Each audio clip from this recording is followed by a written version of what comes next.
good day to everyone. For HEB1023 Scientific Inquiry, our project named Assessment of Household Food Waste Management for Mitigation of Climate Change, study in Malaysia. Our group name is Wonderpets, consists of 6 members, Yumna Humaira, Nur Aisha Sofia, Usha Nandini, Nelly, Muhammad Nur Ar-Rahim, and Muhammad Izzat. First of all, overview of the study. The aim of the study was to investigate respondents' attitude and reasons related to food waste in Malaysia. They had the option to rate their degree of agreement related to 28 food waste statements, as well as to recall the quantities of discarded food waste and food packaging waste. From this study, we know that most respondents feel guilty and have a bad conscience when they waste food. The main 2 reasons for throwing away food comes from food with expired dates and observed rotten smells and taste. The food system is one of the largest production chains globally. It is the sum of the interaction along the food chain, including all the processes and infrastructure involved in feeding a population, growing, harvesting, processing, packaging, transporting, marketing, distribution, consumption, and food disposal. However, the current food system faces numerous challenges for a full transition into a sustainable system due to global population growth and extending pressure on natural resources. One of the challenges that we focus on this study is food waste. Food waste refers to food that is fit for consumption and consciously discarded at retail or consumption phases. According to statistics, organic food waste accounts for 6 to 8% of greenhouse gas emissions in the form of methane, carbon dioxide, and nitrous oxide. According to the Food and Agriculture Organization, approximately 1.3 billion tons of food worth 4.4 trillion ringgit Malaysia is lost or wasted globally each year, while statistics from the Solid Waste Corporation of Malaysia show that 15,000 tons of food are wasted every day in Malaysia, including 3,000 tons that are still suitable for consumption and shouldn't be thrown away.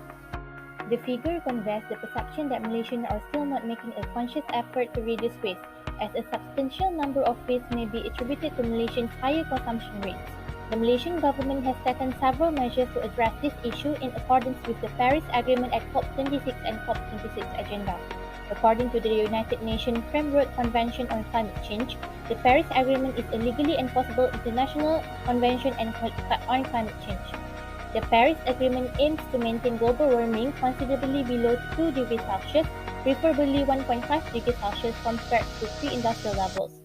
Since this long-term goal proposed need to be achieved as soon as possible, this agreement has been the major turning point in the multilateral climate change process because it brings all the nations together for the first time in a binding agreement to undertake ambitious efforts to combat climate change and adapt to its repercussions. The COP26 agenda includes negotiation on rules governing international carbon markets, transparency of emissions reporting, common timeframe for the nationally determined contributions, and climate finance. In terms of food waste, Housing and Local Government KPKT Minister Datuk Seri Rizal Merican told the Dewan Rakyat the KPKT was currently collaborating with the Japanese Environment Ministry to develop food waste management guidelines. He stated, KPKT is currently reviewing Act 672, Solid Waste and Public Cleansing Management Act 2007, to strengthen the elements of the cyclical economy as a whole.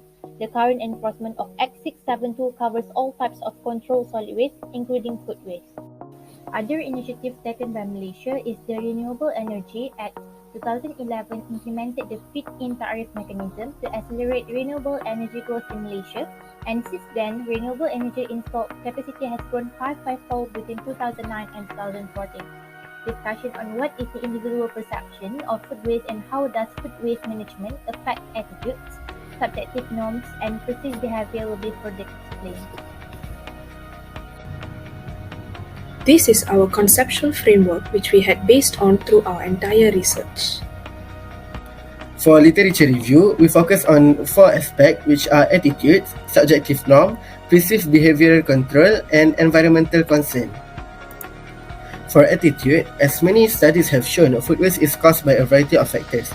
According to Virgin, one of the causes of food waste is people's attitude and behaviors.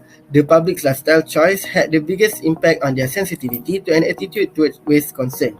Public perception towards food waste can be divided into two categories: behaviors toward uneaten food and behaviors toward food shelf life. This throwaway mindset contributes to an increase in household food waste. Consumer irresponsible attitude are the primary factors causing an increase in food waste, which may then contribute to climate change. Regardless of these negative attitudes, people are concerned about food waste. Public attitudes do not stop them from feeling guilty when they throw away the food. On the other hand, in order to reduce household food waste, people begin a creative approach by using stored food and leftover, particularly during pandemic times. Sadilera in 2020 has demonstrated in their study that the attitude of using leftover food is the most effective way to avoid food waste. Subjective norm. Influence other people whether it is negative or positive perspective in terms of recycling household waste. It is such a general idea that can be discussed to help improve climate change. Recycling the household waste product plays such a big role in climate change. These household waste objects that can disintegrate, such as paper which can produce CO2 and the item that cannot disintegrate and cause pollution. Every day the item that can disintegrate will produce CO2 and contribute to climate change. The data show that the people that stay at home frequently have a tendency to separate household waste. This is caused by the influence of their free time to separate the waste. It's play a vital role because it can be determined on how the waste product influence the climate change. If the waste product being separated orderly, then it can contribute a large data in controlling the climate change. Perceived behavioral control. One thing that closely related to household food waste is the behavioral towards household food waste management. Household food waste can be minimized by controlling the public's behavior toward it. Recycling household waste is one of the contextual awareness that should be perceived. According to Aprilia and Fiorillo, the total of separate household waste, including food waste, influence recycling behavior via marginal cost. They claim that as the total cost of household waste disposal increase, the amount of food waste will be decreased. This is an example of public behavior that should be controlled and perceived in order to minimize the amount of food waste thrown away. Environmental concern. People have many sides whether it is good or bad. The ability of people to judge it may have many factors such as education. Environmental concern between the people relate on how they view the subject. In the Siberia, they believe that the food packaging is more detrimental than the food waste being produced. Based on the research that the food waste produces more CO2 emissions, which is 30 times greater than emission of CO2 by food packaging. The problem in climate change always being related to the excess emission of CO2 level. The higher the emission of CO2 will cause greenhouse effect, which cause the earth being hotter and the effect the green plant ecosystem. The food waste always being assumed that it will generate back to the earth and will not cause any problem to the earth, but the process of it to degenerate to the earth will cause huge problem to the earth, as the plastic pollution that relate to the food waste. Packaging always being shown how detrimental it is on the earth. The internet does not show enough information on how the excess food waste will affect the ecosystem. Then from this we can see that the education playing a vital role to help educate people that the food waste also contribute to the climate change. This study has two problem statements, which are how does attitude towards food waste management impact the emission of greenhouse gases, and does the difference in education level influence attitude towards food waste management. This survey had been mainly based on these two research questions, which are how does household food waste generation influence greenhouse gas emissions, and how does behavioral consumption influence the amount of waste produced. Our main objectives of the study is examining the current global food supply chain pattern and its effects on the environment. Next, investigating the shortcomings in the current global food supply chain and recommend practical solutions to preserve and improve the global food supply chain. Next was to review anaerobic digestion as an alternative household food waste management method in Malaysia. Hello, my name is Nelly Carey, and I'm going to take you guys through the next part of our research paper, which is the theory and empirical hypothesis. So this research paper takes up several theoretical approaches proposed by previous studies related to sociological, psychological, social structural makeup of individuals in a society, and it relates all these factors to the effects of various household waste management behaviors. So given that, I'm going to move on to our empirical hypothesis. Our first hypothesis is that we would expect a relationship between education level and environmental concerns related to food waste if greenhouse gas emission issues is taken into consideration. Second hypothesis is we would expect an association between education level and the influence of expiration date if general health and hygiene issues are seen as a threat to living species. And our third hypothesis is we predict an association between purchasing behaviors and food preparation with a number of household members if general environmental concerns are viewed as a risk to the household well-being. For our hypothesis is we predict a relationship between age and ethnic dimension related to food waste if general environmental issues are seen as a threat to the welfare of other households. And 5, we would expect a correlation between age and attitude towards food waste if general recycling and disposal methods are taken into concern. For the methodology part, we employ the quantitative research design, which is a survey using Google Form. The format of question chosen is a Likert scale, as we think that our respondents prefer this type of survey due to it being less time consuming. Our target audience here are among adults 18 years old and above, but this survey is mainly spread among UTP students, either undergraduate and postgraduate. Family also included, as we think it will help with the results.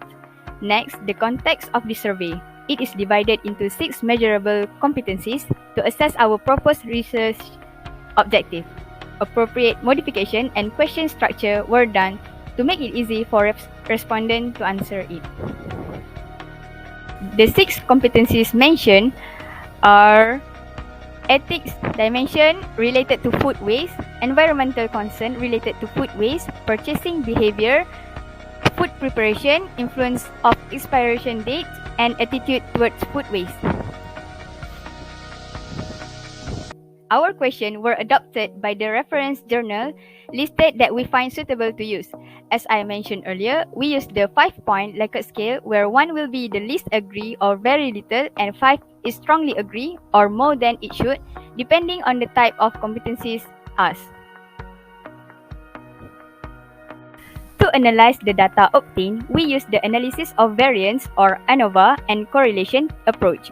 Why is it so? The reason is an ANOVA can only be accomplished if there is no relationship between the subject in each sample. Other than that, ANOVA can only be conducted if the dependent variables is normally distributed, with the intermediate scores being the most frequent and the extreme values being the least frequent, which will satisfy our main investigation to find the relationship between the food waste management and mitigation of climate change. Now, we are about to analyze our survey response. We had demographics and 6 other categories for our respondents to answer. For the demographic analysis, we collected respondents' age, gender, education level, number of household members, occupation, and household situations. The variables such as age, educational level, and number of household members had an influence on the response given.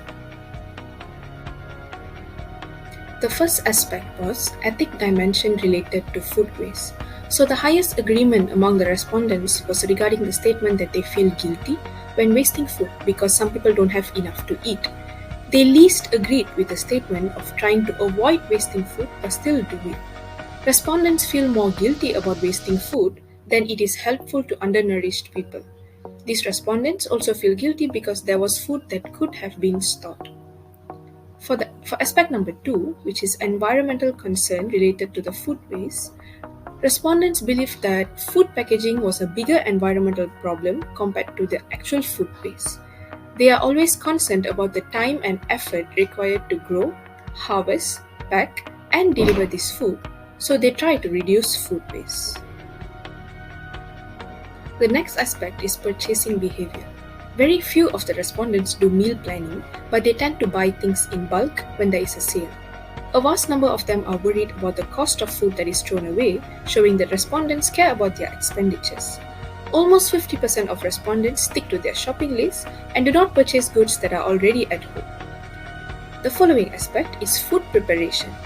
Most of the respondents have agreed that they do freeze and have some leftovers the next day. Most of them also agree that there is minimal wastage when food is being prepared at home. They also make enough food for each meal and try their best to limit on leftovers. A sizable portion of respondents disagreed with the statement about food waste such as peelings. Now, we will see on the aspect of influence of expiration date. The public does take care not to consume food after the expiration date and takes care to buy food with a longer expiration date. More than half of respondents assess the appearance of their food and discard ill-looking produce to reduce the risk of consuming spoiled food. Most of them also frequently forget to finish the products before the experiment dates. This usually happens if the products have shorter shelf life. Respondents also frequently clean out storage areas and refrigerators. The following aspect: attitudes towards food waste. Many of them prepare home-cooked meals at least 3 to 6 times per week. This is also why most respondents rarely eat at restaurants. A small percentage of respondents rely on ready-made meals almost every day of the week. Many of them prepare meals from primary raw ingredients, and leftovers are also quite common, but this could be because it's a form of meal prep. Hello again, and the next section I'm going to be discussing is the discussion part and the inferences that we got from our data analysis. So next we're going to move to the comparative data inferences. So we used three main subtopics to compare data between Serbia and Singapore and Malaysia and the Malaysian results on household waste management. We used demographics, statements relating to food waste, reasons for food waste, practical implications, and comparative analysis of food waste management in Serbia and Singapore. So the next part I'm going to address is statements relating to food waste. So from the descriptive data analysis done on Malaysian respondents from our survey, the variables education level, occupation, household members, and household situation are used as categorical variables to determine the amount of food waste that is produced. Age and gender were not considered because they do not have any distinct differences between the respondent groups. So our overall findings indicate that most respondents feel guilty when they waste food because of either societal, economical, or environmental reasons. So most of them find that it's better to throw food than risk ingesting contaminated food. Our analysis shows a similarity between the Serbian survey done by Devic in 2019. In the survey, he groups the respondents into clusters of uncaring food wasters and caring food wasters. These are people who either care about economical, environmental, and social impacts of food waste on the globe, and the others do not consider these factors when they waste food. And so this kind of responses implies that customers are unsure about the subject and may not be able to comprehend the questions on household food waste management. So the second part I'm going to explain is the reasons for food waste. So several researchers have linked consumer careless attitudes towards food waste as the primary trigger that causes food waste. So this paper highlights three main categories: food waste preparation shortcomings, food not served on time, and conditions of food. In this section, we discuss the unavoidable food waste claims, which include bones, peelings, seeds, eggshells whenever preparing food. So the suggestion to reduce this food waste would be to create new policies that motivate consumers to reduce food waste by increasing their skills in food waste management. So we should involve retailers and consumers in dialogues on how to reduce food waste by conversion of unavoidable food waste in the consumption chain. So the last part I'm going to explain is the practical implications and comparative analysis between Serbia, Singapore, and Malaysia. So this paper encourages a range of relevant stakeholders, including household owners, food producers, academic researchers, professionals, governments, and non-governmental policymakers to continue to collaborate to develop programs that can accelerate the decrease of food. The world is moving towards sustainability to increase sustainability and reduce food waste and greenhouse gas emissions. So therefore, similar to the Serbian analysis of food waste, this paper supports the objective to enlighten food waste management from an ethical point, attitudes related to food waste, and ranks of reasons for food waste. Some of the future policies that can be implemented include the reuse and recycling programs that are being implemented in Singapore. Given that this analysis is from a Malaysian perspective, it could possibly apply to the third world countries. And so actions need to be taken to raise awareness and promote campaigns that can encourage responsible management of food waste. For conclusion, there are three main aspects that have been highlighted, which is dependent and independent variable, current effect, environmental and economically constraint on the Malaysia economy, and future recommendation. This part of the conclusion shows dependent and independent variables of the survey. Some independent variables are purchasing behaviors, food preparation, and expiration date. Some of the dependent variables are household waste generation, greenhouse gas emission, and types of disposal. Based on our finding, it is evident that food waste generation is a prevalent issue in Malaysia, but it is not as serious as it once was. Social attitude toward food storability contributed to this country's low food waste generation. This is due to their decision to purchase food with a long expiration date. From an economic standpoint, the cost of food for daily living in this country is rather substantial. Food that has been prepared will be consumed and stored if the texture and smell are not off-putting. Because the cost of raw materials and cooking ingredients is quite high, it will not be thrown away before it spoils. This is supported by the response that agreed with the statement when they said they were concerned about the cost of food waste. During our discussion, an intriguing query emerged, which was food packaging. Many people believe that discarded food packaging is a bigger environmental issue than food waste. Our research, which covered the generation of household food waste, only included a very small portion of food packaging, so we cannot conclude that the statement is accurate. Further research and study can be conducted to prove Malaysian society's opinion on this issue. Overall, it can be concluded that household food waste generation in Malaysia has little impact on climate change. There are numerous other factors that should be investigated that contribute to climate change. Future recommendation. First is taking account habit and emotion that dynamically change. Because as we see COVID-19 change our social life, then our habit and emotion will always change because it. Second is household food ritual and dietary habit and households. Each individual in a family, they have their own ways of it. For example, vegetarian and meat eater will have different ways to dispose their household waste. Thirdly is a critically investigate prevention campaign on various food waste levels. A campaign must be done more accurately, and the practical way need to be shown during the event how to separate the household waste more efficiently.